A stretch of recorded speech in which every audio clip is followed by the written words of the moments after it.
পাওয়া যায় একদিন যায়, দুদিন যায়, এক সপ্তাহ যায়, এক মাস যায়, এমন করে এক বছরও যায়, এমন করে 2 বছর 3 বছর টানা 13 বছর চলে যায়। আল্লাহ পাকের রাসূল, আল্লাহ পাকের নবী, নবী আইয়ুব আলাইহিস সালামের শরীরের ঘাটা সারে নেওয়া, শরীরের ঘাটা সারা শরীরে ছড়িয়ে পড়েছে। শরীরের ভিতরে পোকা বাসা বাঁধতে লাগে, শরীরের ভিতরে যখনই পোকা বাসা বাঁধতে লাগে, ওই পোকা আল্লাহ পাকের নবী, নবী আইয়ুব আলাইহিস সালামের শরীরের গোশতগুলি চুষে চুষে খেতে লাগে। শরীরের গোশতগুলি যখনই চুষে চুষে খেতে লাগে, শরীরের গোশতগুলি শেষ হয়ে যায়। এমন সময় দেখতে পাওয়া যায় ওই পোকাগুলি যখনই গোশত পাই না, শরীরের হাড়গুলি খেয়ে খেয়ে শোষ করে দেয়। শুনছেন পরীক্ষাটা কেমন হচ্ছে? আমার আপনার মতো ব্যবসায় 3 লাখ টাকা লস করেছে এমন পরীক্ষা? জি, আমার আপনার মতো আমার বড় ছেলের একটা পা ভেঙে গিয়েছে এরকম পরীক্ষা না। যিনি জগতের সেই সময় সারা দুনিয়ার বাদশাহ এবং আল্লাহর রসুল, কেমন পরীক্ষা? আচ্ছা বলে, আমাদের এখানে একটু হাত কেটে গেলে যদি 1 সপ্তাহ পর যদি এখানে 2টো পোকা বাসা বাঁধে, আমরা থাকতে পারবো? কেমন মনে হয় বলেন তো? নামাজ কালাম সব শেষ করে দেবো তো, পাগল হয়ে যাবো ডাক্তারে দেখিয়ে দেখি। কাকে পরীক্ষা করছে? নবী আইয়ুবকে। কিতাবের ভিতরে দেখতে পাওয়া যায় হুজুরের শরীরে কোনো গোশত ছিল না। 1 তারিখে হুজুরের এত যন্ত্রণা হচ্ছে, আর ওই পচা যখন গোশতগুলো পচে যাচ্ছে, এলাকায় এত দুর্গন্ধ, নবী আইয়ুব আলাইহিস সালামের সন্তান সন্ততি সকলেই ছেড়ে বলছে বাড়িতে থাকা হবে না। স্ত্রীরা সবাই চলে গেল। ছিল কে? একজন, নাম কি? বিবি রহিমা। ঠিক বলেছে, বিবি রহিমা একজনই ছিল। 1 তারিখে নবী আইয়ুব আলাইহিস সালাম বিবি রহিমাকে জিজ্ঞাসা করছে, ও আমার স্ত্রী, আমার সব স্ত্রীরা চলে গেল, আমার সন্তান সন্ততি চলে গেল, আমার প্রজারা চলে গেল, আমাকে এলাকা থেকে বার করে দিয়েছে, আমি জঙ্গলে বসবাস করছি, তুমি কেন আমাকে ছেড়ে যাও? আমাকে কেন তুমি ছেড়ে যাও? মুসলমান ঘরের ছেলেরা, যুবকেরা, তরুণেরা, ও আমার রাসূলুল্লাহ দিবানা গনেরা, ওই সময় বিবি রহিমা বলেছিল, ও আমার স্বামী, ও আল্লাহ পাকের রাসূল, ও আল্লাহ পাকের নবী, আমি রহিমা তোমার সুখের দিনে ছিলাম, আমি রহিমা তোমার সুখের দিনে ছিলাম, আজকে দিনে তুমি দুঃখের দিন, আজকে তোমার দুঃখের দিন, এলাকাবাসীরা তোমাকে বার করে দিয়েছে, তোমার সন্তান সন্ততি তোমাকে বার করে দিয়েছে, আমি রহিমা থাকতে পারি না। আমি রহিমা নিজে নিজে ভাবলাম আপনি হলেন আল্লাহ পাকের নবী, আল্লাহ পাকের রাসূল, আমি রহিমা সুখের দিনে তোমার পাশে ছিলাম, আজকের দিনে দুঃখের দিনে তোমার পাশে থাকবো না, আমি রহিমা আমার মনটা চাই না। জোরে বলুন না সুবহানাল্লাহ। বিবি রহিমা পাশে ছিল। বিশাল বড় ঘটনা, তাফসীরের কিতাবে এসেছে, এই ঘটনা বলতে বলতে হাফ রাত কেটে যায়। বিশাল বড় ঘটনা। আল্লাহ নবী আইয়ুব আলাইহিস সালাম যন্ত্রণায় থাকতে পারছে না, আর থাকতে পারছে না, এত যন্ত্রণা হচ্ছে। 1 তারিখে হুজুর শুয়ে আছে, হুজুরের শরীর থেকে একটা পোকা বয়ে বয়ে বয়ে বয়ে চলে যাচ্ছে। ওই সময় নবী আইয়ুব আলাইহিস সালাম ওই পোকাটাকে ধরলেন, ধরে বললেন, কি ব্যাপার? আমার শরীরে গোশত নেই বলে তুমি চলে যাচ্ছ? আমার শরীরে যতক্ষণ গোশত ছিল তোমরা খেয়েছো, আমার শরীরে এখন গোশত নেই বলে তোমরা চলে যাচ্ছ? ওই সময় আল্লাহ পাকের দরবার থেকে, আল্লাহ পাকের উপর থেকে এলান হয়ে যায়, হে আইয়ুব, ওই পোকাটা তো তোমার শরীর থেকে চলে যাচ্ছে, তোমার তো যন্ত্রণা কম হওয়ার কথা, তুমি আবার ওই পোকাটাকে ধরে কেন শরীরে দিচ্ছ? কেন আবার শরীরে দিচ্ছ? মুসলমানের ছেলেরা, ও রাসূলুল্লাহ দিবানা গনেরা, ওই সময় আল্লাহ পাকের নবী হযরত নবী আইয়ুব আলাইহিস সালাম বলতে লাগে, ও রব্বি আলামিন, আল্লাহ বাবা, এই পোকাগুলি যখন আমার শরীরে কামড় দেয়, আমি আইয়ুব যন্ত্রণা সহ্য করতে পারি না। এই পোকাগুলি যখন আমি আইয়ুব আমার শরীরে কামড়াতে থাকে, আমি নবী আইয়ুব আমি যন্ত্রণা সহ্য করতে না পেরে আল্লাহ পাক আপনার নামে জিকির আজকার করতে থাকি, আল্লাহ পাক আপনার নামের জিকির আজকার করতে থাকি, সঙ্গে সঙ্গে আল্লাহ পাক আমার যন্ত্রণাটা কমে যায়। ও যুবকেরা, তরুণেরা, ও আমার রাসূলুল্লাহ দিবানা গণেরা, ওই সময় নবী আইয়ুব আল্লাহ দরবারে দুখানা করে হাত তুলে আল্লাহ দরবারে বলতে লাগে, ও রব্বি আল্লাহ, আল্লাহ পাক, আমি আইয়ুব আমার শরীরের গোশতগুলি খেয়ে নিয়েছে। আমি নবী আইয়ুব, আমার মনেতে কোনো দুঃখ নাই, আমার মনেতে কোনো বেদনা নাই। ও রব্বি আল্লাহ পাক, আপনি যেন আমার জবানকে পোকাতে খাওয়াবেন না। কেন না আল্লাহ পাক, আমি আইয়ুব আমার শরীরে যখন যন্ত্রণা হয় এই জবান মোবারক দিয়ে আল্লাহ পাক আপনার নামের জিকির করি, সঙ্গে সঙ্গে আল্লাহ পাক আমার যন্ত্রণাটা কমে যায়। আল্লাহ পাক ফেরেশতা ডেকে পাঠালেন জিবরিলকে, দেখো জিবরিল, আমার আইয়ুব পাস করেছে, আমার আইয়ুব পাস করেছে, সুখবর পাঠালেন। সঙ্গে সঙ্গে এলান হয়ে যায়, এ আইয়ুব, তুমি যেখানে শুয়ে আছো ওই জায়গাতে দুটো পা নিয়ে যখন এই দুটো পা নিয়ে ঠুকলেন, একটা ঝর্ণার ফোয়ারা বার হলো, অনেক বড় ঘটনা। আল্লাহ পাক বললে ওই ঝর্ণার পানিতে তুমি গোসল করো। যখনই গোসল করলেন আল্লাহ পাক সব সম্পত্তি সমস্ত কিছু আল্লাহ ফিরিয়ে দিলেন। একবার জোরে বল। পরীক্ষায় পাস করেছে। কেমন পরীক্ষা ছিল? আমি আপনি পারবো? আমি আপনি পারবো? আপনাদের অসুবিধা হচ্ছে নাকি? অসুবিধা হয় না? এটা মোহাব্বতের সঙ্গে দরুদ শরীফ আল্লাহুম্মা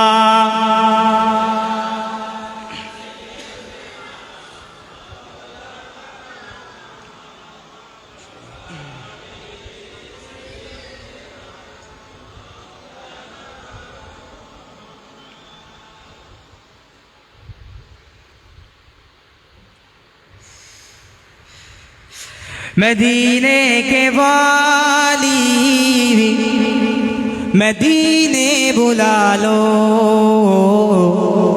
मदीने के वाली मदीने बुला लो, ए पैगाम ले जा सब जाते जाते। जोरे बोलो ना सुभान अल्लाह, जोरे बोला गया ना। पैगाम लाना मेरी हाजिरी का, पैगाम लाना मेरी हाजिरी का, गरीबों के मौला बुलाते बुलाते, मदीने के वाली मदीने बुला लो, ए पैगाम ले जा सब जाते जाते, तेरे दर पे आऊं मैं बनकर सवाली, रहे सामने तेरे रोजे के जाली। जोरे बोलो ना सुभान अल्लाह।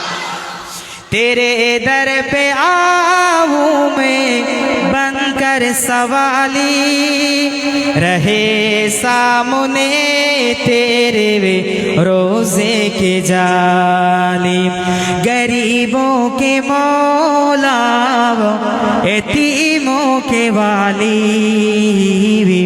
गरीबों के मौला यतीमों के वाली, बड़ी देर कर दी बुलाते बुलाते, मदीने के वाली मदीने बुला लो, ए पैगाम ले जा सब जाते जाते, है पैगाम लाना मेरी हाजिरी का, है पैगाम लाना मेरी हाजिरी का, बड़ा है करम मेहरबा आते आते, मैं तेरे सखावत पे कुर्बानी जाऊं, मैं खोना तेरे दर पे दामन बिछाऊं। जोरे बोलो। मैं तेरे सखावत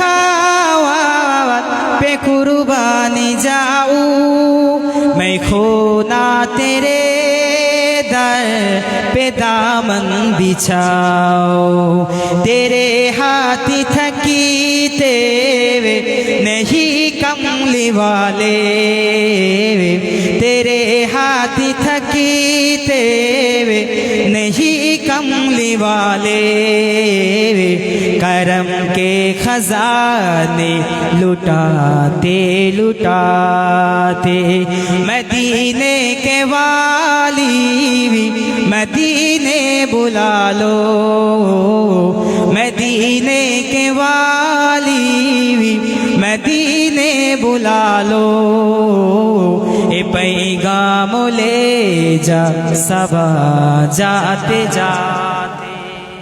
अल्लाहुम्मा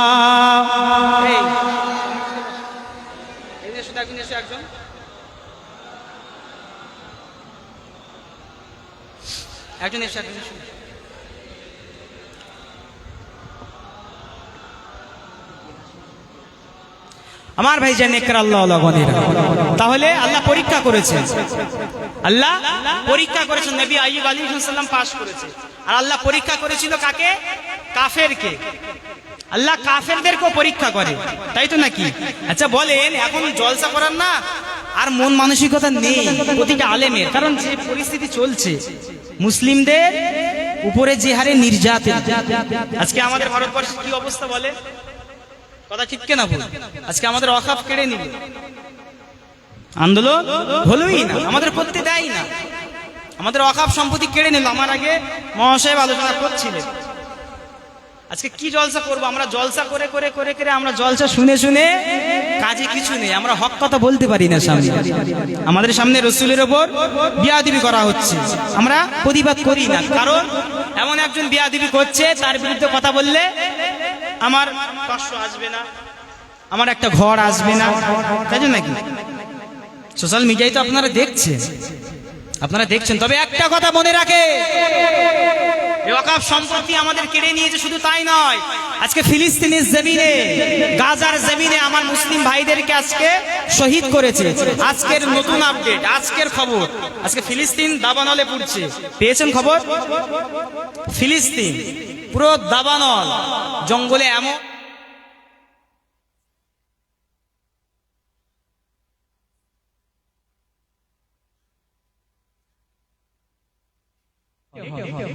আমাদের ওয়াকফ সম্পত্তি আজকে কেড়ে নিয়েছে। আজকে না হলেও একদিন আমরা এই ওয়াকফকে আমরা দখল করব, কথা ঠিক কিনা? কবে সেটা? কবে? আল্লাহর খলিফা হযরত ইমাম মাহদী আলাইহিস সালাম তিনি আসবেন, তানার দ্বারাই আমরা ওয়াকফ, এরকম যত মুসলিম পৃথিবীর জমিনে, শুধু ভারতবর্ষে মিডিয়া আছে, ফিলিস্তিনি মিডিয়া আছে বলে আমরা খবরগুলো পাচ্ছি। আপনি জানেন চীনের জমিনে মুসলিমদের কত অত্যাচার, মুসলিমরা মসজিদে নামাজ পর্যন্ত পড়তে পারে না, কারণ চীনের ভিতরে ইন্টারনেট নেই, সেই জন্য আমরা খবরগুলো পাই না। শুধু আমাদের ভারতবর্ষে নয়, শুধু আজকে ফিলিস্তিনে নয়, চীন, জাপান, এরকম পৃথিবীর বিভিন্ন দেশে মুসলিমরা আজকে নির্যাতিত। কিন্তু একদিন আমরা দখল করব, তোমরা যতই বড় বড় চাল মারো না কেন। আল্লাহর খলিফা ইমাম মাহদী আসবেন না? তিনি আসবেন, তিনি এসে এমন একটা সময় আসবে, তিনি সমগ্র ভারতবর্ষ কেন, সমগ্র ফিলিস্তিন কেন, সারা পৃথিবীতে তিনি ইসলামের ঝান্ডা উড়াবেন। একবার জোরে বলে। আমরা সেই অপেক্ষায় আছি, চাতক পাখির ন্যায়। তিনি আসবেন, আল্লাহ রসুলের ভবিষ্যৎবাণী, ইমাম মাহদী তিনি যখন আত্মপ্রকাশ করবেন, মুসলিম শরীফের হাদিসের ভিতরে এসেছে, পৃথিবীর জমিনে তখন প্রতিটা দেশে মুসলিমরা নির্যাতিত। নবী বিশেষ করে ফিলিস্তিনের দিকে লক্ষ্য করে বলেছিলেন, ফিলিস্তিনের জমিনকে যখন ধ্বংস করা হবে, আল্লাহর খলিফা ইমাম মাহদী তখন আত্মপ্রকাশ হবে। আজকে দেখেন, আপডেট দেখেন, ফিলিস্তিনের জমিনে গাজাকে আজকে শেষ করে দিল। শুধু তাই নয়, গাজা কি আমাদের ভারতবর্ষে, আমাদের হয়তো ডাইরেক্টলি মারেনি, আমাদের কোন দিক দিয়ে মারছে? হাতে মারছে না, ভাতে মারছে। আমরা অপেক্ষায় আছি, তিনি যখন আসবে কোনো রাজনীতির দল থাকবে না। হাদিস পাকে এসছে, আমি আমার বাপের আমার বানানো কথা বলছি না। কোন রাজনীতির দল থাকবে না, তানার একাই তিনি খিলাফত করবেন, তানার রাজত্ব চলবে। একবার জোরে বলে। আল্লাহ নবী 1 তারিখে মসজিদে নববী শরীফে ওয়াজ নসিহত করছে, সাহাবা হুজুররা বসে আছে। আল্লাহ নবী সাহাবাদেরকে বলতে বলতে বললেন, ও আমার সাহাবারা, এমন একটা সময় আসবে বাইতুল মুকাদ্দাস ফিলিস্তিনকে যখন কাফেররা ধ্বংস করে দেবে, তখন দেখতে পাওয়া যাবে খোরাসানের জমিন থেকে একটা কালো পতাকাবাহী দল বার হবে। আপনাদের অসুবিধা হচ্ছে? এই অসুবিধা হয় না তো? বলবেন অসুবিধা হলে। একটা কালো পতাকাবাহী দল বার হবে। মুসলমান ঘরে ছেলেরা, যুবকেরা, তরুণেরা, ও রাসূলুল্লাহ দিবানা গনেরা, ও রাসূলুল্লাহ রাসূলগণেরা, আল্লাহ নবী সাহাবাদেরকে বলতে লাগেন, ও আমার সাহাবীগণেরা, আমি রাসূলুল্লাহ বলে দিলাম, কিয়ামত ততক্ষণ পর্যন্ত হবে না যতক্ষণ পর্যন্ত ফিলিস্তিনের জমিনকে ধ্বংস করা হবে, মুসলিমরা নির্যাতিত হবে।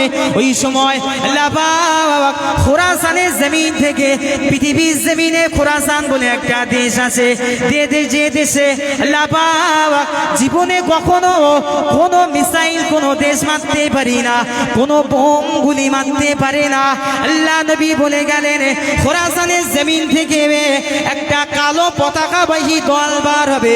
ওই দলটাকে কোনো দল আটকাতে পারবে না, কোনো ইহুদি আটকাতে পারবে না, কোনো নাসারা আটকাতে পারবে না। ওই দলটা এত বড় দল হবে, ওই দলটার উদ্দেশ্য হবে ওরা ফিলিস্তিনের দিকে আসতে লাগবে। ও ভাইয়ানেরা, ও রাসূলুল্লাহ দিবানা গনেরা, আল্লাহ নবী সাহাবারা বলতে লাগেন, ইয়া রাসূলুল্লাহ হাবিবাল্লাহ, ওই কালো পতাকাবাহী দলটা ফিলিস্তিনের জমিনের দিকে কেন যাবে?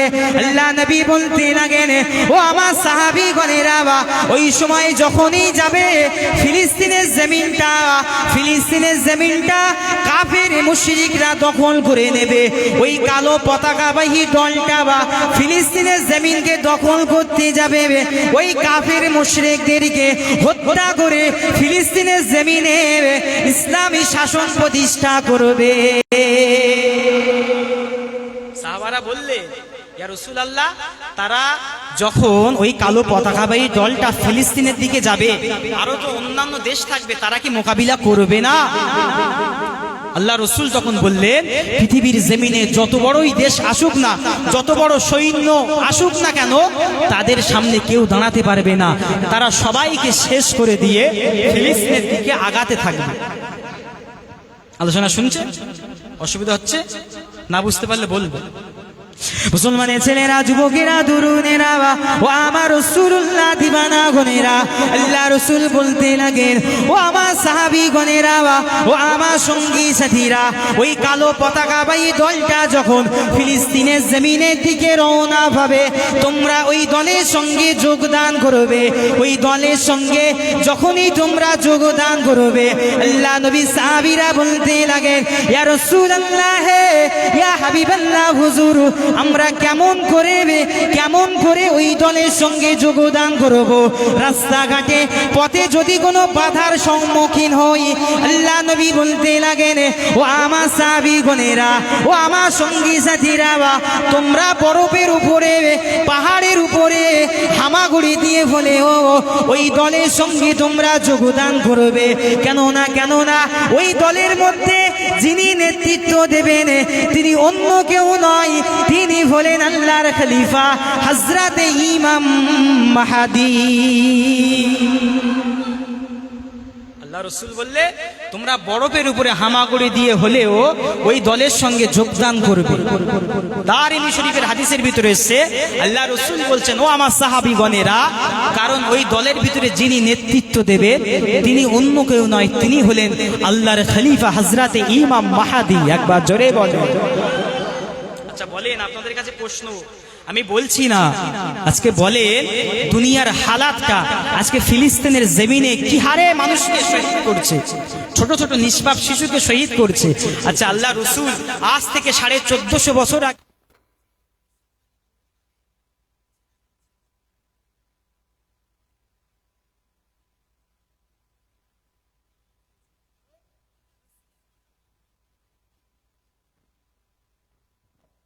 হযরত ইমাম মাহদী আলাইহিস সালাম যখন এই ফিলিস্তিনকে দখল করে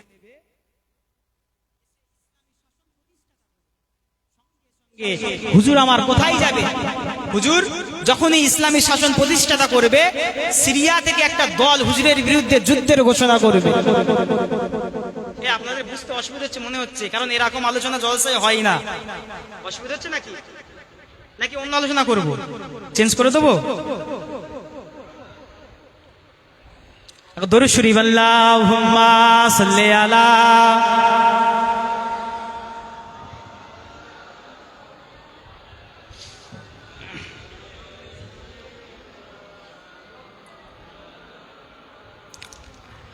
আমার ভাইজান একরাল্লাহ গনেরা, হুজুর আমার যখনই এরকম করে সমগ্র পৃথিবীটাকে তিনি রাজত্ব করবে, তা আমরা তানারই অপেক্ষায় আছি।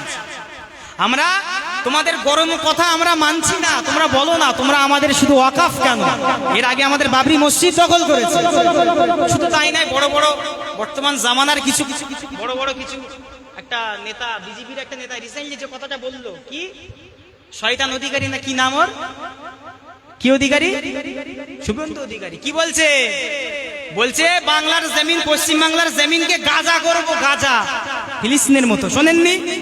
সবই তো শুনেছে। বলে পশ্চিম বাংলার জমিনকে গাজা, কারণ ওই যে কাশ্মীরে যে এটা হলো জঙ্গি হামলা হলো, যেটার উদ্দেশ্যে নাকি জঙ্গিরা মুসলিমদেরকে ছেড়ে দিয়েছে, হিন্দুদেরকে মেরেছে। যাই হোক, ওদিকে আমাদের বক্তব্য নয়, আমরা ভারতের সংবিধানের পক্ষে। কিন্তু আমার প্রশ্ন, এই শয়তান অধিকারী, এই বিজেপি নামধারী যে নেতাটা বলছে পশ্চিম বাংলার মুসলিমদেরকে গাজার মতো করে দেবো। কি বলছে? আর এক শয়তান আর বাংলা, আপনি সবই তো দেখছেন, আর বাংলা ময়ূখ রঞ্জন, সে শয়তান বলছে তোমরা প্রথমে পশ্চিম বাংলা থেকে বার হও, তারপর ভারতবর্ষ থেকে বার হও, ওর বাপের দেশ। একটা কথা বলেন তো, আচ্ছা আমরাও মারা যাই, আমরা মারা গেলে আমাদের লাশটা কি করা হয়? পুড়িয়ে দেওয়া হয় না ভাসিয়ে দেওয়া হয়? না, আমাদের লাশটাকে এই বাংলার মাটিতে আমাদের দাফন করা হয়। আমরা এই বাংলায় জন্ম, এই বাংলায় আমাদের মাটিতে আমরা কিয়ামত পর্যন্ত মিশে থাকবো। তুমি বলছো তো আমরা কোনো ধর্মের বিরুদ্ধে কথা বলি না, কারণ আমার কোরআন শিখিয়েছে লাকুম দীনুকুম ওয়ালিয়া দ্বীন, তোমার ধর্ম তোমার কাছে, অপরের ধর্ম অপরের কাছে। আমরা পৃথিবীর আমরা কোনো ধর্মকে আমরা আঘাত দিয়ে কথা বলি না, কিন্তু ওদেরকে বলছি যারা ওই আরএসএস মার্কা, যারা বলছে মুসলিমদেরকে রাজা করবে পশ্চিম বাংলার জমিনে, বুক ঠুকে বলছে। বলছে 5 মিনিট পুলিশ তুলে দেখ, 5 মিনিট পুলিশ তুলে দেখ, আমরা দেখিয়ে দিচ্ছি, ফানুসের মতো উড়িয়ে দেবো। আমরা মাথায় পাগড়ি বেঁধে বসে থাকবো মনে হয়।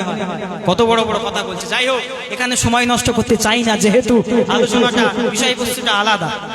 আমার ভাইজান নেককার, তবে আমাদের পরিবর্তন হতে হবে। এ জলসা শুধু শুনলে হবে না, এ জলসা বহু হয়েছে, এই গ্রামে প্রায় 4-5টা করে জলসা হয়ে যায়। জলসা শুধু শুনলে হবে না, আমাদেরকে পরিবর্তন হতে হবে। টাইম সংক্ষেপ, আমি একটু রসুলের সিরাত নিয়ে একটু আলোচনা করতে চাই। সকলে একটু তাকবীর দেন, নারে তাকবীর। পিছনের ভাইরা তাকবীর দেন না, পিছনের ভাইরা হা করে বসে আছে। এই সন্ধ্যের টাইমে ঘুম লেগেছে নাকি? তাকবীর দেন, নারে তাকবীর, নারে তাকবীর। মাশাআল্লাহ মাশাআল্লাহ। আমার ভাইজান নেককার আল্লাহওয়ালা বান্দারা, কোথায় আলোচনা হচ্ছিল? আমার রসুলের সিরাত, আমার রসুলের সুরাত।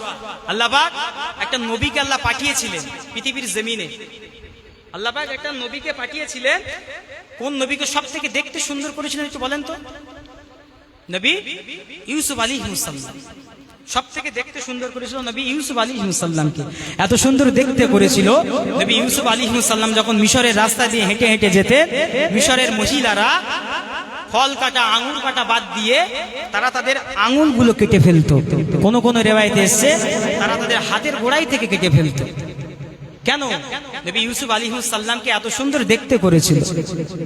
আম্মা জান আয়েশা সিদ্দিকা তিনি ফরমাচ্ছেন, আমার রাসূলকে আল্লাহ এত সুন্দর দেখতে করেছিল, মিশরের মহিলারা নবী ইউসুফকে দেখে হাত কেটে ফেলতো। তারা যদি আমার নবীকে দেখতো, তারা হাত কাটা তো দূরের কথা, তারা তাদের কলিজা খানা কেটে খান খান করে দিত। একবার জোরে বলে।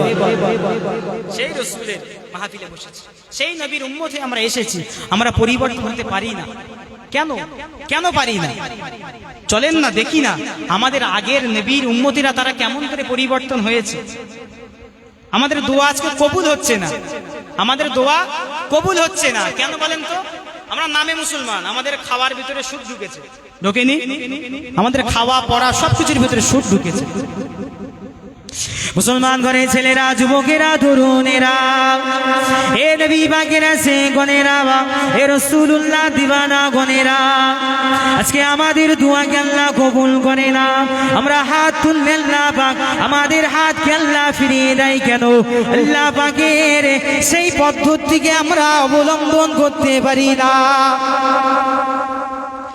এ রাসূলুল্লাহ দিওয়ানারা, আল্লাহ পাকের ওলি চার ইমামের এক ইমাম হযরত ইমাম আহমদ বিন হাম্বল হুজুরের কিতাবে দেখতে পাওয়া যায়, মানকাবাতে আহমদিয়া বলে একটা কিতাব আছে। ওই কিতাবের ভিতরে একটা ওয়াকিয়া দেখতে পাওয়া যায়।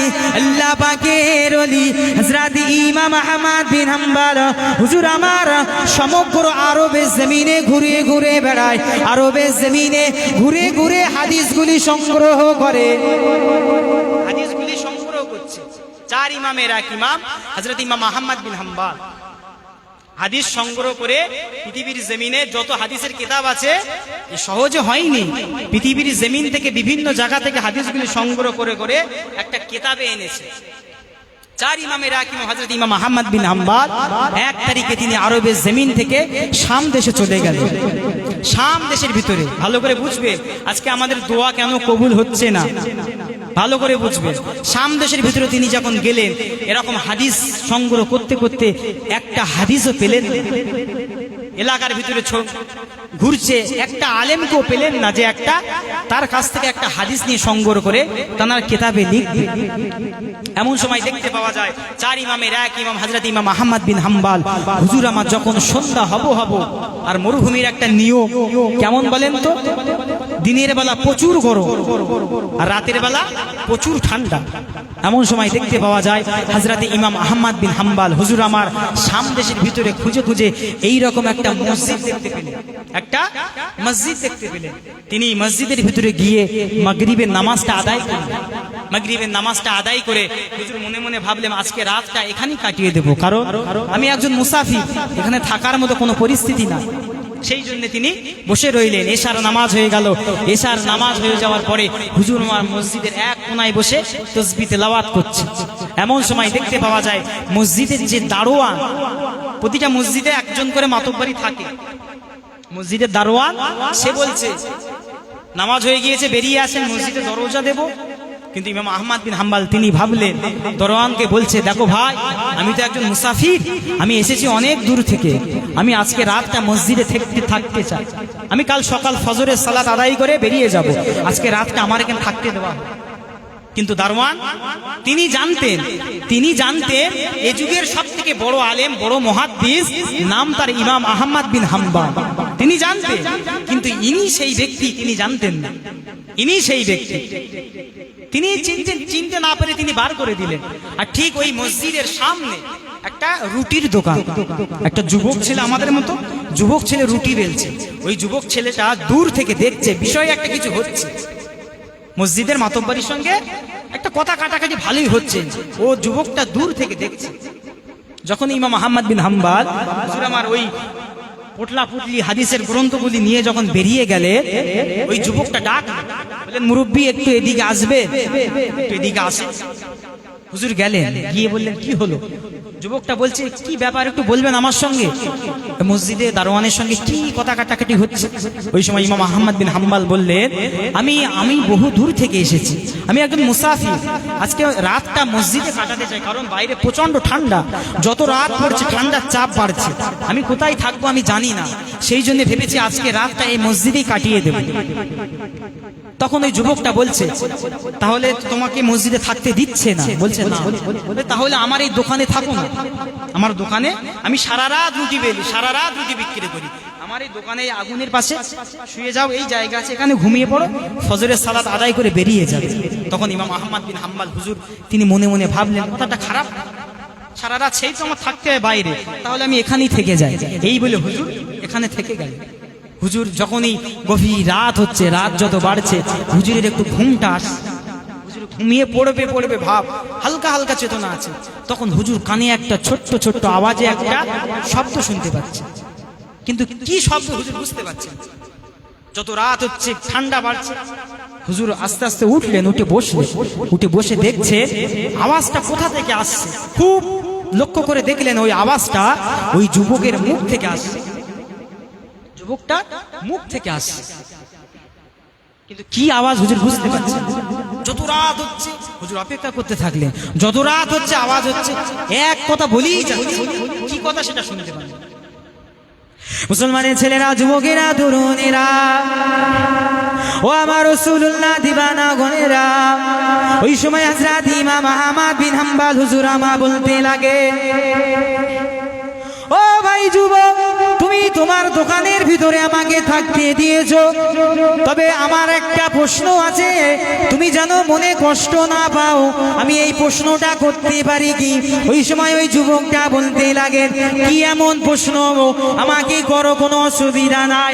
ও যুবকেরা, তরুণেরা, হযরত ইমাম আহমদ বিন হাম্বল হুজুর আমা বলতে লাগেন, ও ভাই যুবক, আমি বেশ অনেকক্ষণ ধরে ভাবছি, একটা আওয়াজ আমার কানে ভেসে ভেসে আসে, যত রাত হয় আমার ঘুমটা যখনই লেগে যায়, ওই আওয়াজে আমার ঘুমটা ভেঙে যায়।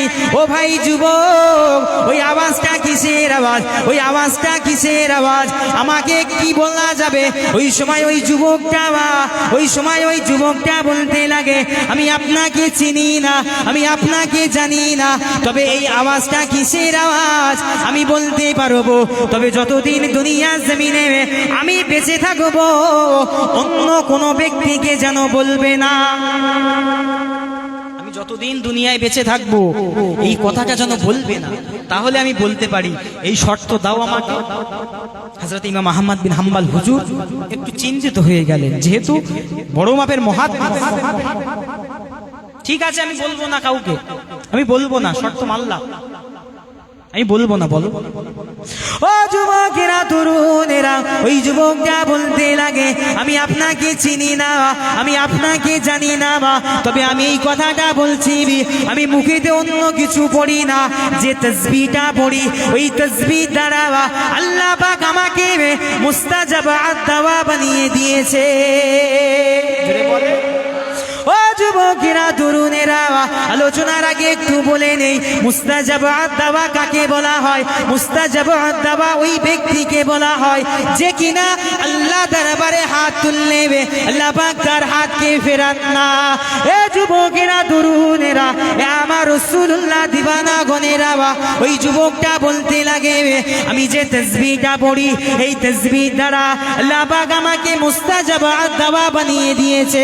হযরত ইমাম আহমদ বিন হাম্বল বলতে লাগেন, ও ভাই যুবক, ওই তাসবিহটা কি? আমাকে কি বলা যাবে? ওই তাসবিহটা কি? ওই সময় ওই যুবকটা বলতে লাগে, ওই তাসবিহটা অন্য কোন তাসবিহ নয়, ওই তাসবিহটা হলো আস্তাগফিরুল্লাহ, আস্তাগফিরুল্লাহ। এই তাসবিহ দ্বারা আল্লাহ পাক আমাকে মুস্তাজাব আদ-দাওয়া বানিয়ে দিয়েছে। এই তাসবিহ দ্বারা আমি সকাল থেকে শুরু হয় আমার এই তাসবিহ দিয়ে, রাত সারা রাত তাহাজ্জুদের ওয়াক্ত গুজার হয়ে যায়। এই আমি 24 ঘন্টা এই তাসবিহ তেলাওয়াত করি, আমি রুটি বেলি, আমি রুটি বিক্রি করি, তাসবিহটা আমার মুখে জপি। কিন্তু ওই যুবক ওই কথাটা বলার পরে হযরত ইমাম আহমদ বিন হাম্বল হুজুরকে বললেন, তবে আমার একটা দোয়া এখনো কবুল করেনি, আল্লাহ পাক একটা দোয়া এখনো আল্লাহ আমাকে কবুল করেনি, আমি ওই দোয়াটার অপেক্ষায় আছি। হযরত ইমাম আহমদ বিন হাম্বল হুজুর ভাবলেন, সেটা আবার কি? এখনো সব দোয়া কবুল করেছে, একটা দোয়া কবুল করেনি, দোয়াটা কি? হযরত ইমাম আহমদ বিন হাম্বল হুজুর যখন বললেন, ওই সময় ওই যুবকটা বললেন, আমার মনে বড় আশা, আমার মনে বড় স্বপ্ন, এ যুগের বড় আলেম, এ যুগের বড় মুহাদ্দিস, নাম তার ইমাম আহমদ বিন হাম্বল। জোরে বলবেন না? নাম তার ইমাম আহমদ বিন হাম্বল। আমার মনে বড় আশা, আল্লাহ পাক যখন আমার মৃত্যু দেবে, শেষ জীবনে যেন একটা বার আমি সেই ইমামের হাতে বায়াত হয়ে তার কপালে একটা চুমা খেয়ে যেন আল্লাহ আমার মৃত্যুটা দেন। এই কথাটা যখনই বললেন, হযরত ইমাম আহমদ বিন হাম্বল হুজুর চোখের পানি আর ধরে রাখতে পারেনি, চোখের পানি হুজুর ধরে রাখতে পারেনি। মুসলমান গণের ছেলেরা, যুবকেরা, তরুণেরা, এ রাসূলুল্লাহ দিবানা গনেরা, ও সময় হযরত ইমাম আহমদ বিন হাম্বল হুজুর আমার ওই যুবককে বলতে লাগেন, ও ভাই যুবক, হযরত ইমাম আহমদ বিন হাম্বল হুজুরের চোখের দিকে চেয়ে রইলেন, চাতক পাখির ন্যায় চেয়ে রইলেন। আল্লাহ পাকের নবী হযরত ইমাম আহমদ বিন হাম্বল হুজুর আমার চোখের পানিটা ছেড়ে দিলেন। হুজুর চোখের পানিতে হুজুরের দাড়ি মোবারক গুলি ভিজতে লাগে। এই কান্না দেখে ওই যুবকটা বলতে লাগেন, ও মুরব্বি, আমি আপনাকে চিনি না, আমি আপনাকে জানি না, আমি কি তোমাকে কোনো কষ্টদায়ক কথা বলেছি? আমি কি তোমাকে কোনো দুঃখ লাগা কথা বলেছি? আমি কি তোমাকে কোনো মনে লাগা কথা বলেছি? আমার এই কথাই কেন এমন করে কাঁদো? এমন করে কেন তোমার দাড়িটা ভিজে যায়? এই কথাটা বলার পরে হযরত ইমাম আহমদ বিন হাম্বল বলতে লাগে, ও ভাই যুবক, কেঁদো না বাবা, কেঁদো না। ও ভাই যুবক, যে দোয়াটা আল্লাহ পাক এখনো কবুল করে নেবি, আজকে দিনে আজকে রাতে আল্লাহ পাক ওই দোয়াটাকেও কবুল করে নিয়েছে। এ যুবকেরা, তরুণেরা, আমার রাসূলুল্লাহ দিবানা গনেরা, ওই যুবকটা অবাক হয়ে বললেন, ও মুরব্বি, কি করে আল্লাহ দোয়া কবুল করলেন? আমার সামনে কোনো ব্যক্তি নাই, কই ইমাম আহমদ বিন হাম্বল। ওই সময় ওই ইমাম আহমদ বিন হাম্বল হুজুর আমার ডুকুরে বেঁধে কেঁদে বলতে লাগলেন, ও ভাই যুবক, তোমার সামনে যে ব্যক্তিটা দাঁড়িয়ে আছে, আমি অন্য কেউ নয়, আমি হলাম হযরত ইমাম আহমদ বিন হাম্বল। জোরে বলা গেল না? ওই সময় যুবককে যখনই বলা হলো, ও ভাই যুবক, তোমার দোয়াটা আজকে রাতে আল্লাহ পাক কবুল করেছে, আমি অন্য কেউ নয়, আমি হলাম ইমাম আহমদ বিন হাম্বল। কিতাবের ভিতরে দেখতে পাওয়া যায় হযরতে ওই যুবকটা হযরতে ইমাম আহমদ বিন হাম্বল হুজুরকে সঙ্গে সঙ্গে জড়িয়ে হুজুরের কপালে চুমা খেতে লাগলো, হুজুরের হাতে বায়াত হতে লাগলো। তখন ইমাম আহমদ বিন হাম্বল হুজুর আল্লাহর দরবারে দুটি হাত তুলে বলতে লাগলেন, আল্লাহ পাক, এক যুবকের দোয়া কবুলের জন্য আমি ইমাম আহমদ বিন হাম্বল আমাকে তার দরবারে হাজির। আমার আলোচনা কোথায় হচ্ছিল বলেন তো? আজকে আল্লাহ আমাদের দোয়া কবুল করেন। আল্লাহ রাগ করছেন নাকি? রাগ করছেন নাকি? এক জায়গায় জলসা করছি, এরকম একজন বলছে আপনি আলাদা আলোচনা করেন, সুদলে আলোচনা করেন না। আচ্ছা একটা কথা বলেন তো, আমরা নিজেরা মুসলিম বলে দাবি করি, মুসলিম বলে না দাবি করি, আল্লাহ রসুল বলছেন সুদ যে দেনেওয়ালা সুদ লেনেওয়ালা উভয় জাহান্নামী। আচ্ছা এটা জাহান্নামায় গুনার কাজ, কাবিরা গুনাহ, বললে রাগ কিসে? আমার তো মাথায় আছে। আচ্ছা বলেন নামাজ না পড়া কি গুনাহ? তো যেমন হারাম, সুদ খাওয়া তো হারাম। আচ্ছা শুকরের গোশত খাওয়া কি হালাল না হারাম? আচ্ছা ওইটা আমরা খাই না কেন? এই হারাম আর ওই হারাম আলাদা? নামাজ না পড়া হারাম, সুদ খাওয়া হারাম, জিনা করা হারাম, মদ খাওয়া হারাম, সবকিছু আমরা খাচ্ছি। যে শুকরের গোশত দিচ্ছে বলে খাবো না, বলে হারাম। এই হারাম ওই হারাম ব্যাপার আছে নাকি? একটা কোম্পানির ব্যাপার আছে, এটা টাটা কোম্পানি, এটা মাহিন্দ্রা কোম্পানি, এরকম ব্যাপার থাকে নাকি হারামের ভিতরে?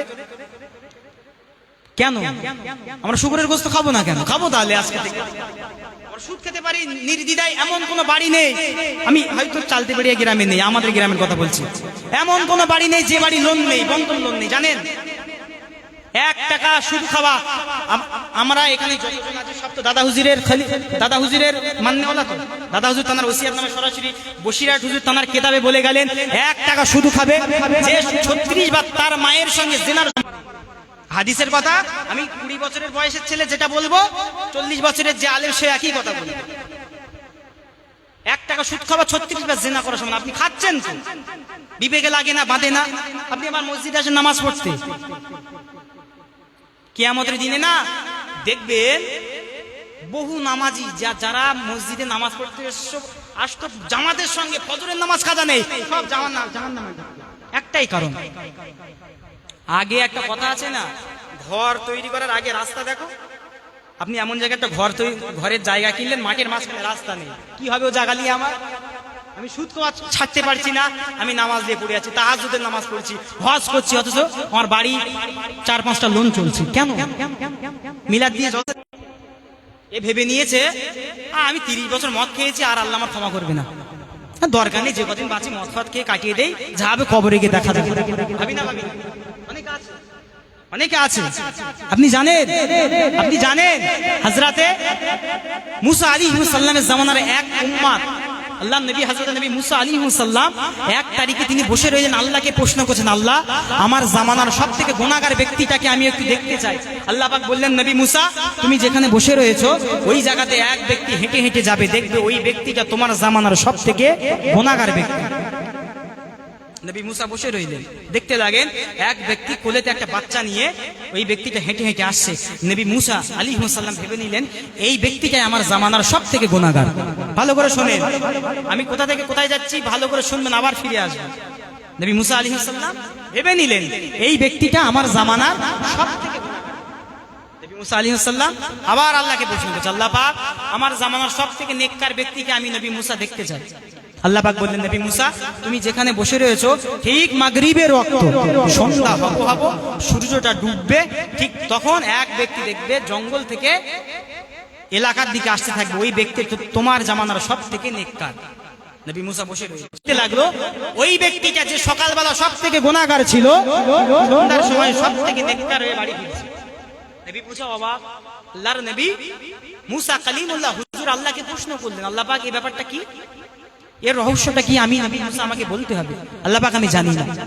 আল্লাহ পাক ওই সময় ফেরেশতাদেরকে জিবরিল আমিনকে পাঠালো, জিবরিল চলে যাও আমার মুসাকে বলে দাও বিষয়ের ঘটনাটা কি, এর রহস্যটা কি। হযরত জিবরিল হুজুর আমার চলে আসে। মুসলমানের ছেলেরা, যুবকেরা, তরুণেরা, ও নবী পাকের আশিকগণেরা, ও রাসূলুল্লাহ দিবানা গণেরা, আল্লাহ পাকের নবী মুসা আলাইহিস সালাম যখন এই প্রশ্নটা করতে লাগেন, আল্লাহ পাকের দরবার থেকে উত্তর এসে যায়, এ হযরত নবী মুসা ওই ব্যক্তিটা যখন সকালবেলা তুমি যখন প্রশ্ন করো, ও রব্বি আল্লাহ আমার জামানার সবথেকে গুনাহগার ব্যক্তিটাকে আমি নবী মুসা আমি একটু দেখতে যাই, ওই ব্যক্তিটা যখন বলে সন্তান, হ্যাঁ হ্যাঁ এই জঙ্গলটা অনেক বড়, ওই বাচ্চাটা আবার প্রশ্ন করতে লাগে, ও আমার আব্বা জান এই জঙ্গলের থেকে বড় কিছু কি আছে? ওই সময় ওর আব্বা বলতে লাগে, ও বাবা সন্তান, হ্যাঁ এই জঙ্গলের থেকে বড় হলো ওই যে পাহাড়গুলি দেখতে পাও, ওই পাহাড়গুলি হলো এই জঙ্গলের থেকে অনেক বড়। বাচ্চাটা প্রশ্ন করছে বাপকে, আব্বা জান এই পাহাড়ের থেকে বড় কিছু আছে? আর বাপ উত্তর দিচ্ছে, হ্যাঁ বাবা সন্তান এই পাহাড়ের থেকে বড় হলো ওই যে আল্লাহ পাকের প্রথম আসমান। একবার জোরে বলে। আবার প্রশ্ন করছে বাচ্চাটা, আব্বা জান এই আল্লাহ পাকের প্রথম আসমান থেকে বড় কিছু আছে? বলছে হ্যাঁ। বলে কোনটা? বলে দ্বিতীয় আসমান। এমন করে তৃতীয় আছে। ওই ব্যক্তিটা বলতে লাগে, ও বাবা সন্তান, ও বাবা সন্তান আল্লাহ পাকের সপ্তম আসমানে থেকে বড় হলো তোমার বাপের গুনাহ। তোমার বাপ 200 বছরে কোনো ভালো কাজ করেনি, 200 বছরের মধ্যে সৎ কাজ বলে কিছু করেনি, সারাটা জীবন মদ খেয়ে বেরিয়েছে, জিনা করে বেরিয়েছে। তোমার বাপের গুনাহ হলো আল্লাহ পাকের সপ্তম আসমানের থেকে বড়। ওই বাচ্চাটা আবার প্রশ্ন করে, ও আমার আব্বা জান আল্লাহ পাকের সপ্তম আসমানের থেকে বড় আমার বাপের গুনাহ। ও আমার আব্বা জান আমার বাপের গুনার থেকে বড় কিছু কি আছে? ওই সময় ওই ব্যক্তিটা ঝরঝর করে কেঁদে কেঁদে উত্তর দিতে থাকে, ও বাবা সন্তান তোমার বাপের গুনার থেকে বড় হলো আল্লাহ পাকের রহমত। ও যুবকেরা, তরুণেরা, আমার মুরব্বিয়ানেরা, ওই সময় আল্লাহ পাক বলতে লাগে, আমার কালিমুল্লাহ মুসা ওই ব্যক্তিটা আমার রহমতের উপরে ভরসা করেছিল। আমি আল্লাহ পাক 100 ভাগের 1 ভাগ রহমত আমি আল্লাহ পাক দুনিয়ার জমিনে পাঠিয়েছি।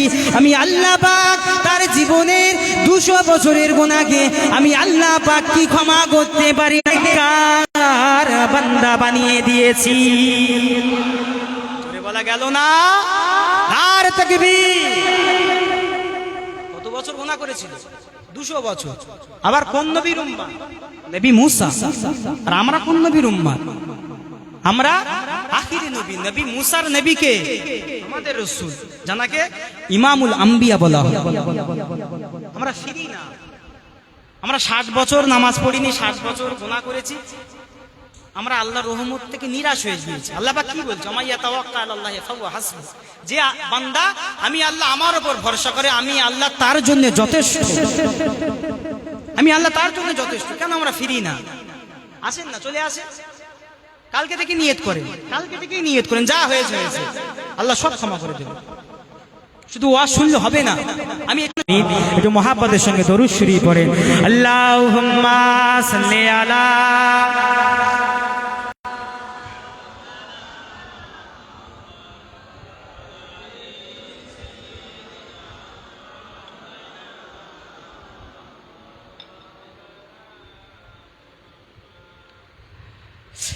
या नबी देखाए रुतबा आपकी नालैन का, जरूर बोलो सुभान अल्लाह। या नबी देखाए रुतबा आपकी नालैन का, या नबी देखाए रुतबा आपकी नालैन का, या नबी देखाए रुतबा आपकी नालैन का, अर्श ने चूमा है तलवा आपकी नालैन का, अर्श ने चूमा है तलवा आपकी नालैन का,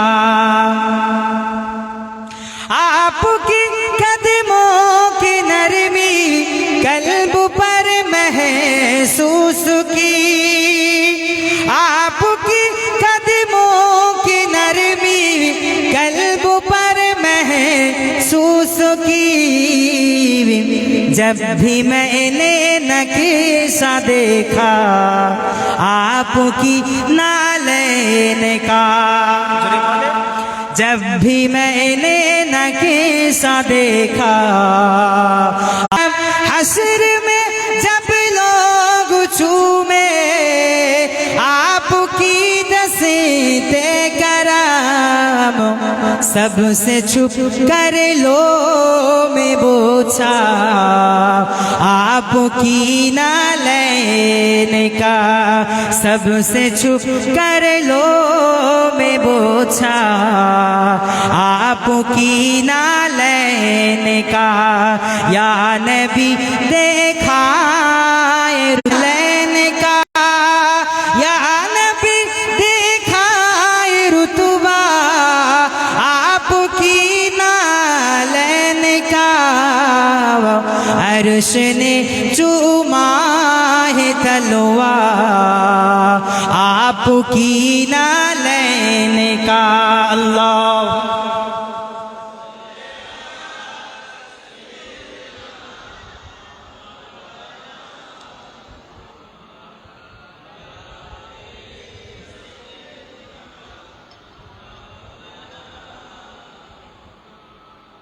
আমার ভাই জানেন আল্লাহ আল্লাহ গনেরা, আমাদের যুবকেরা কোথায় আলোচনা হচ্ছিল,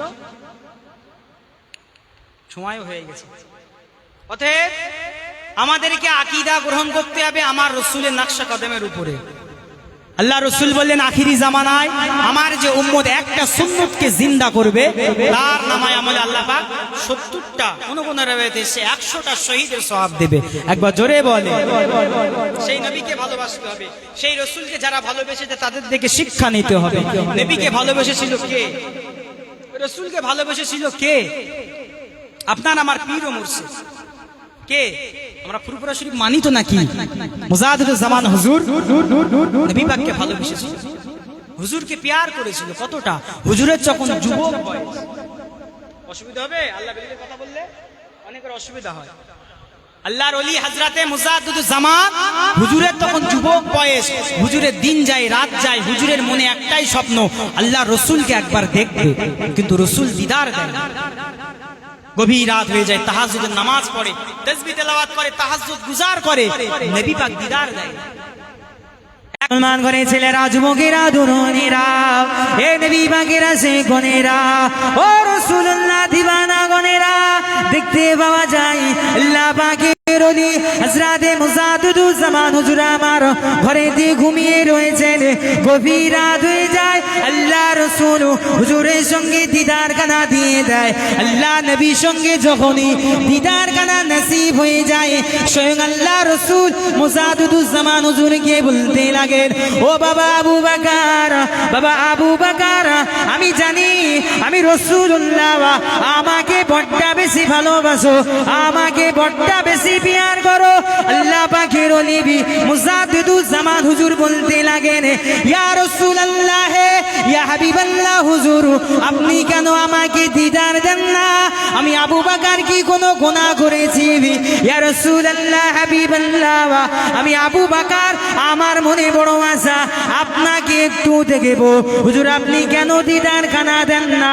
এ যুবকেরা, তরুণেরা, ওই সময় আল্লাহ নবী বলতে লাগেন, ও ভাই আবু বকর, ও বাবাজি আবু বকর, আমি জানি আমি রাসূলুল্লাহ, আমাকে বড্ড বেশি তুমি ভালোবাসো। হুজুর বলতে লাগলেন, কিতাবের ভিতরে দেখতে পাওয়া যায়, হুজুর বলতে লাগলেন, ইয়া রাসূলুল্লাহ, তাহলে আমি আবু বকর আমার সঙ্গে কেন দিদার দেন না? হুজুর আমাকে কেন দিদার দেন না? মুজাদ্দিদুজ্জামান হুজুর যখন এই কথাটা বললেন, তখন আল্লাহ নবী বললেন, বাবা আবু বকর, বাবাজি আবু বকর, তুমি নিয়ত করো, তুমি নিয়ত করো, আমি রাসূল যেখানে আমার খুব দেখার ইচ্ছা, তুমি হজের নিয়ত করো, হজের নিয়ত করো। ওই সময় মুজাদ্দিদুজ্জামান হুজুর বলতে লাগলেন, ইয়া রাসূলুল্লাহ, আমার কাছে তো সে সামর্থ্য নাই। আল্লাহ নবী বললেন, বাবা আবু বকর, নিয়ত করো, আল্লাহ কবুল করবেন। একবার জোরে বল। কিতাবের ভিতরে দেখতে পাওয়া যায় মুজাদ্দিদুজ্জামান হুজুর ওই সময় সকালবেলা নিয়ত করলেন। শুধু তাই নয়, হুজুরের সঙ্গে 7 জন খলিফা, হুজুরের 7 খলিফাও নিয়ত করেছিল। কিতাবের ভিতরে দেখতে পাওয়া যায়, তার মধ্যে ছিল বশিরাকে আল্লামা রুহুল আমিন, আল্লামা নিসারউদ্দিন সাহেব, আল্লামা ডক্টর শহীদুল্লাহ সাহেব, সকলেই হজ পাকে গিয়েছিল। একবার জোরে বল। তারা রাসূলকে পেয়েছে, নবীকে দেখতে বলেছে, রাসূলের দিদার পেয়েছে। আমার ছোট হুজুর কেবলা তখন বাচ্চা বয়স, 6-7 বছর বয়স। হুজুর ছোটবেলা থেকে মনে আসা আল্লাহ রাসূলকে দেখবে। ছোটবেলা ছোট দরবারে যে মসজিদ আছে দেখছো, ছোট দরবার, ছোট হুজুরের মাজারের সামনে যে মসজিদ, মসজিদে বসে বসে সারাদিন রাসূলের সামনে শুধু নাত শরীফ তেলাওয়াত করতো। ছোটবেলা থেকে হুজুরকে বলা হয় আশেকে রাসূল, হুজুরকে বলা হয় আশেকে রাসূল। ছোটবেলায় হুজুর সারাদিন মসজিদে নাত তেলাওয়াত করতো আর বলতো, ইয়া রাসূলুল্লাহ, আমাকে দেখা দাও। কিতাবে এসেছে হুজুরের জীবনীতে, হুজুর সব সময় বলতো, হুজুর আমাকে দেখা দাও। এক তারিখে দুপুরবেলা আমার ছোট হুজুর কেবলা মসজিদে একটা মানুষ হেঁটে হেঁটে আসছে। আমার ছোট হুজুর কেবলা উঠে দাঁড়িয়ে দাঁড়িয়ে দরুদ শরীফ, নাত শরীফ তেলাওয়াত করতে লাগে। একবার জোরে বলে। মুসলমান ঘরের ছেলেরা, যুবকেরা, তরুণেরা, ও আমার নবী পাকের আছে গোনেরা, যখনই ওই ব্যক্তিটা হেঁটে হেঁটে আসে, ওই ব্যক্তিটা আমার ছোট হুজুরকে জিজ্ঞাসা করলেন, ও ভাই জুলফিকার, আমাকে দেখে তুমি কেন দাঁড়ালে? আমাকে দেখে কেন দাঁড়ালে? ও যুবকেরা, তরুণেরা, ও রাসূলুল্লাহ দিওয়ানা গনেরা, ওই সময় আপনার আমার পীর ও মুর্শিদ ফুরফুরা শরীফের জমিনে আশিকে রাসূল নায়েবে নবী ছোট হুজুর পীর কেবলা হুজুর আমা বলতে লাগেন, আপনি সম্মান পাওয়ার যোগ্য, আপনাকে দেখে আমি আর বসে থাকতে পারি না, আপনাকে দেখে আমি দাঁড়িয়ে গিয়েছি। ওই সময় ওই ব্যক্তিটা, ওই ছোট হুজুর আমার আপনার পীর ও মুর্শিদকে বলতে লাগেন, ও ভাই জুলফিকার, তুমি কেন বসে বসে কাঁদো? তোমার মনে কি কোনো ইচ্ছা আছে? নবী যদি তোমাকে দিদার খানা দেয়, তুমি রাসূলের সঙ্গে কি করবে? ওই ছোট হুজুর কিবলা বলতে লাগে, আল্লাহ নবী যদি আমাকে দিদার খানা দেয়, আমি রাসূলের কদম মোবারকে চুমা খেয়ে হুজুর পাকের সঙ্গে, হুজুর পাকের হাতে হাত রেখে বায়াত গ্রহণ করব। এ যুবকেরা, তরুণেরা, ওই সময় বলতে লাগেন, ও ভাই জুলফিকার, আমি অন্য কেউ নয়, আমি হলাম মদিনা শরীফ থেকে তোমার নাত শরীফ শুনে, আমি জুলফিকারের নাত শরীফ শুনে আমি বেশ কয়েকদিন ধরে শুনছি। আমি থাকতে না পেরে আমি সরাসরি আমি তোমার সঙ্গে দিদার দিয়ে দিই। আমরা নাকি পীর পূজাই, রাসূলকে ভালোবেসেছিল কারা? 4 ইমামের এক ইমাম হযরতে ইমাম মালিক, নাম শুনেছে? যিনি সর্বপ্রথম হাদিস শরীফের কিতাব লিখেছিলেন, বুখারী শরীফের আগে লেখা হযরতে ইমাম মালিক রাহিমাহুমুল্লাহু তাআলা। ভালো করে শুনে, হাজী সাহেব এখানে যারা আছে তারা জানে মক্কা শরীফের গরম কেমন। এখন তো এসি হয়ে গেছে। পুরো বিশ্বে পড়ানো হয় হযরতে ইমাম মালিক রাহিমাহুমুল্লাহু তাআলা। তিনি ছিলেন 4 ইমামের এক ইমাম। হাজী সাহেব যারা আছে তারা জানে হযরতে ইমাম মালিক হুজুর জীবনে মদিনা শরীফের জমিনে জুতো পাই দিয়ে ঘুরতো না, জীবনে জুতো পাই দিয়ে ঘুরতো না। হুজুরের কিতাবের ভিতরে দেখতে পাওয়া যায় হুজুরের পায়ের তলায় মরুভূমির গরম বালুতে হুজুরের পায়ের তলা চেলা হয়ে গিয়েছিল, ফাঁকা হয়ে গিয়েছিল। হুজুরকে প্রশ্ন করে আমার রাসূলুল্লাহ হেঁটে হেঁটে বেরিয়েছে, কোন স্থান দিয়ে আমার নবী ইসলামের দাওয়াত দিয়েছে আমি ইমাম মালিক জানি না। তাই আমি ইমাম মালিক ঠিক করে নিয়েছি যতদিন বাঁচবো আমি ইমাম মালিক মদিনার বুকে জীবনে আমি জুতো পাই দিয়ে ঘুরবো না। একবার জোরে বলো। তানাকে থেকে শিক্ষা নিয়েছিল কে? বসিরহাটের আল্লামা রুহুল আমিন সাহেব হুজুর। ফুরফুরা শরীফের জমিনে তিনি যখন যেতেন উজাল পুকুরের পর থেকে হুজুর জুতোটাকে হাতে নিয়ে হুজুর জুতোটাকে হাতে নিয়ে খালি পায়ে যেতেন, খালি পায়ে ফুরফুরা শরীফের জমিনে ঘুরে ঘুরে বেড়াতেন। মুসলমানের ছেলেরা, এ নবী পাকের আছে জমিনে কেন তুমি জুতো পরে ঘোরো না? এই ফুরফুরা শরীফের জমিনে কত কাঁটা কত নোংরা পড়ে আছে, তুমি খালি পায়ে কেন ঘোরো? তুমি একজন বড় মাপের মুহাদ্দিস, তুমি একজন বড়। এই ফুরফুরা শরীফের জমিনে আমার পীর ও মুর্শিদ মুজাদ্দিদুজ জামান জামানার মুজাদ্দিদ এই ফুরফুরা জমিনে হেঁটে হেঁটে বেড়ায়।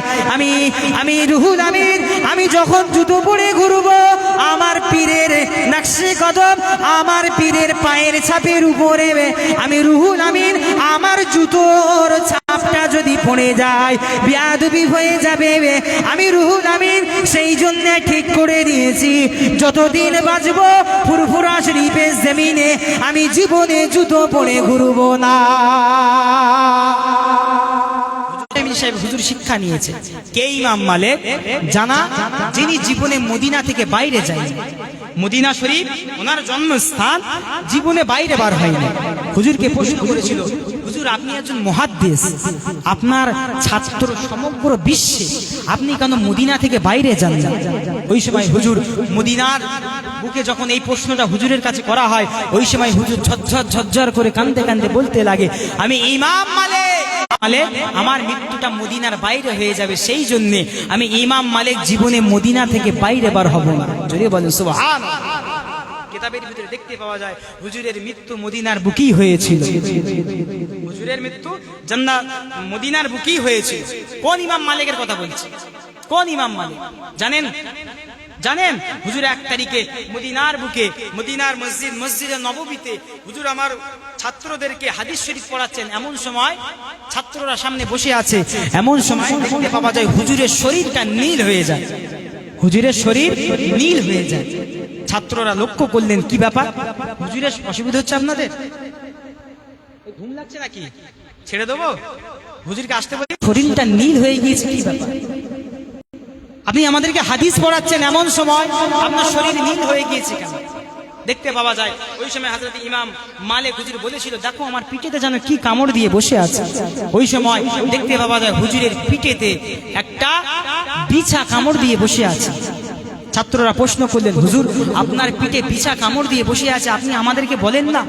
ওই সময় ইমাম মালিক হুজুর বলতে লাগলেন, আমার মনে বড় আশা, আমি হাদিস পড়াতে পড়াতে জীবনে বিয়াদবি করব না, সেই জন্য আমি ইমাম মালিক বলিনি। তবে একটা কথা, আমি ইমাম মালিক যখন ওই বিছাটা কামড় দেয়, যন্ত্রণাটা যখন বেড়ে যায়, আমি ইমাম মালিক একটাবার করে আমার রাসূলের সবুজ গুম্বাদ মোবারকের দিকে চেয়ে নিচ্ছি, সঙ্গে সঙ্গে আমার যন্ত্রণাটা আল্লাহ কমিয়ে দিচ্ছিল।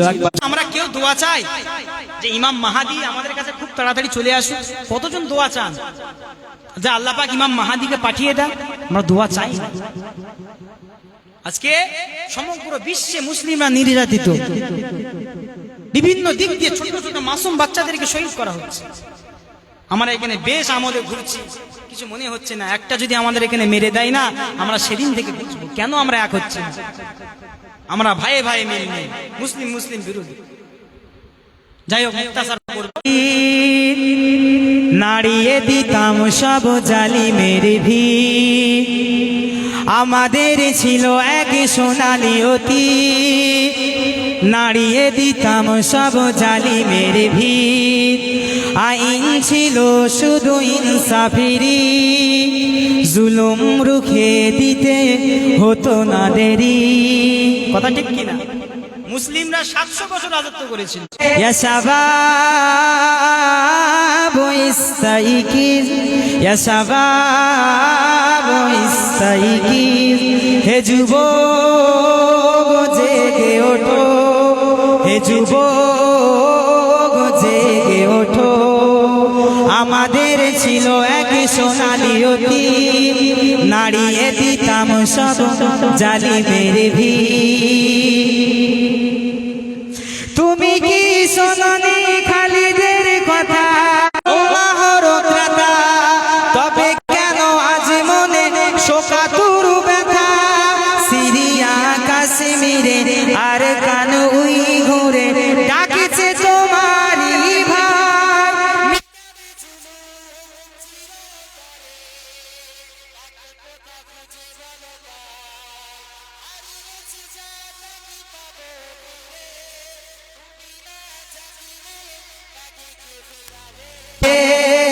يا شباب استيقظ، يا شباب استيقظ, হে যুবক জেগে ওঠো, হে যুবক জেগে ওঠো।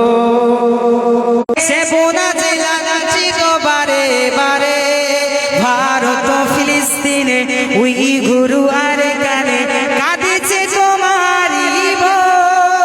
তাদের ডাকে তুমি সাড়া দেবে, বলে হবে নেবে এই পথ। ভাই হয়ে যদি না দাঁড়াও পাশে, আর কিভাবে বলো বিজয় আসে? ভাই হয়ে যদি না দাঁড়াও পাশে, আর কিভাবে বলো বিজয় আসে? হে যুবক জেগে ওঠো, আমাদের ছিল এক সোনালি অতীত, নাড়িয়ে দিতাম সব জালিমের ভিড়। আইন ছিল শুধু। খাওয়া দাওয়া করছে আমার ভাইজান ইকরা আল্লাহ হুজুর আসবেন, খাওয়া দাওয়া করছেন। যাই হোক, যেখানে আলাপ আলোচনা হচ্ছিল ভাইরা, আমাদেরকে গর্জে উঠতে হবে। আর আমাদের দেয়ালে আমাদের পিঠ থেকে গেছে, বুঝতে পারছেন না? পৃথিবীর ভিতরে বিভিন্ন ধর্ম আছে, বিভিন্ন উম্মতিকে ওরা কমাতে পারবে না, মুসলিমকে দুনিয়া থেকে মেটাতে পারবে না। কিয়ামত পর্যন্ত এই দুনিয়াটাকে শাসন করবে মুসলিম সম্প্রদায়। একবার জোরে বল। এমন একটা দিন আসবে এই ভারতবর্ষের বুকে ইসলামের পতাকা উড়বে। কথা ঠিক কিনা? গজওয়াতুল হিন্দ হবে, ইমাম মাহাদি হুজুর আসবে। আমরা তার অপেক্ষা।